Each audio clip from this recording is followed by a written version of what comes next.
Hello students, मैं हूं सौम्या सोनी, आपकी हिंदी की टीचर, और आप देख रहे हैं MVM PS Robertsganj online YouTube teaching channel.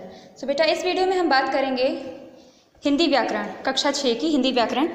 ये देख सकते हैं आप, हिंदी व्याकरण की बुक है, इसका फ्रंट पेज हिंदी व्याकरण जो सोफिया पब्लिकेशन की है। आप ध्यान से देख सकते हैं बेटा, ये है इसका फ्रंट पेज। तो आइए हम लोग इसके पाठ के बारे में पढ़ते हैं। तो आइए वीडियो स्टार्ट करते हैं। हम बात करेंगे कक्षा 6 की हिंदी व्याकरण की बुक है के पाठ 16, जिसका नाम है, पाठ का नाम है कारक। तो बेटा, इसके आधे पाठ को हमने पिछले वीडियो में पार्ट 1 में पढ़ लिया था। अब हम इसके दूसरे पार्ट को पढ़ेंगे। तो आइए हम लोग छठा स्टार्ट करना था, संबंध कारक पॉजेसिव केस। तो आइए हम लोग पाठ स्टार्ट करते हैं इस पाठ को। तो संज्ञा अथवा सर्वनाम के जिस रूप से किसी वस्तु या प्राणी का किसी दूसरे वस्तु या प्राणी से संबंध प्रकट होता है, वह संबंध कारक कहलाता है। जैसे यह पुस्तक राधा की है, यह मेरा घर है। उपर्युक्त वाक्यों में पुस्तक का संबंध राधा से एवं घर का संबंध मेरा से है, अतः राधा की एवं मेरा संबंध कारक है। अधिकरण कारक है, लोकेटिव केस इंग्लिश में बोलते हैं। संज्ञा अथवा सर्वनाम के जिस रूप से क्रिया के आधार का बोध होता है, उसे अधिकरण कारक कहते हैं। जैसे तालाब में बहुत सी मछलियां हैं, बंदर पेड़ पर चढ़ते हैं। उपर्युक्त दोनों वाक्यों में तालाब में और पेड़ पर दोनों ही अधिकरण कारक है, क्योंकि मछलियों का आधार तालाब में है और बंदरों का आधार पेड़ पर है। तो आठवां है संबोधन कारक, वोकेटिव केस। वाक्यों में संबोधित होने वाले या पुकारे जाने वाले वाक्यों को संबोधन कारक कहते हैं। जैसे हाय, मुझे चोट लग गई। हे भगवान, ये क्या हो रहा है। अरे, तुम्हें तो दिल्ली जाना था। वाह, आह, वह कितनी दुखी है। इन वाक्यों में हाय, हे भगवान, अरे, ओह आदि संबोधन कारक है। तो आइए हम लोग जान लेते हैं कि हमने क्या सीखा। तो संज्ञा अथवा सर्वनाम के जिस रूप से क्रिया से उनका संबंध जाना जाए कारक कहलाता है। ध्यान दीजिएगा, संज्ञा अथवा सर्वनाम के जिस रूप से क्रिया से उसका संबंध जाना जाए कारक कहलाता है। दूसरा है कारक के 8 भेद होते हैं। तीसरा है कारक चिन्हों को परिसर्ग या विभक्ति चिन्ह कहते हैं। चौथा है वाक्य में सभी संज्ञा या सर्वनाम शब्दों का संबंध क्रिया से होता है। तो पहला प्रश्न देख लेते हैं, क्रिया किसे कहते हैं, उदाहरण सहित समझाना है बेटा। प्रश्न पहला है बेटा, कारक किसे कहते हैं, उदाहरण सहित बतलाइए। तो ध्यान से देखिएगा बेटा, उत्तर ये हो जाएगा, संज्ञा अथवा सर्वनाम के जिस रूप से उसका संबंध वाक्य के अन्य शब्दों के साथ प्रकट होता है, उसे कारक कहते हैं। उदाहरण हो जाएगा राम ने रावण को। तो ने और को आपका उदाहरण है।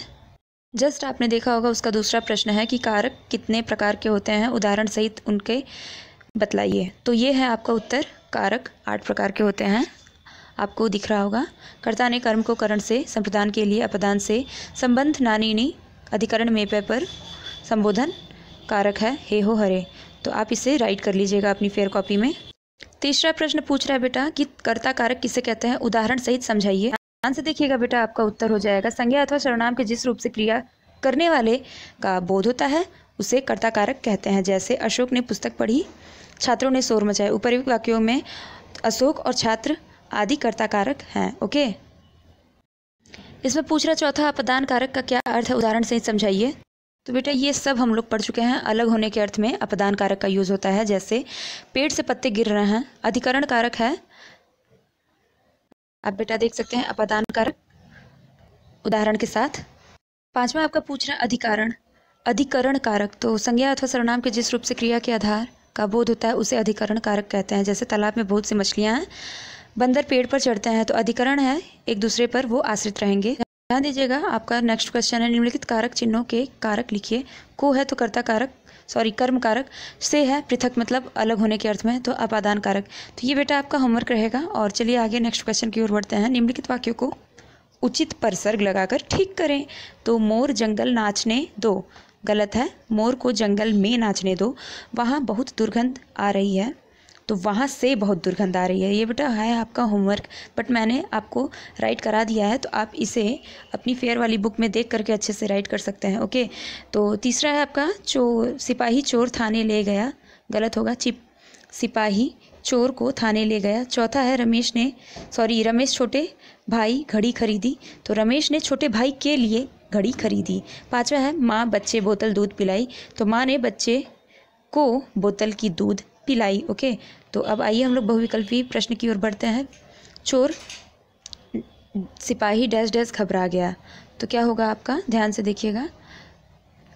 चोर सिपाही डैश डैश घबरा गया द्वारा के लिए से या ने, तो चोर सिपाही से। वह राम डैश डैश परम भक्त था, तो वह राम का। वह स्वयं डैश डैश भगवान मानने लगा, तो वह स्वयं को।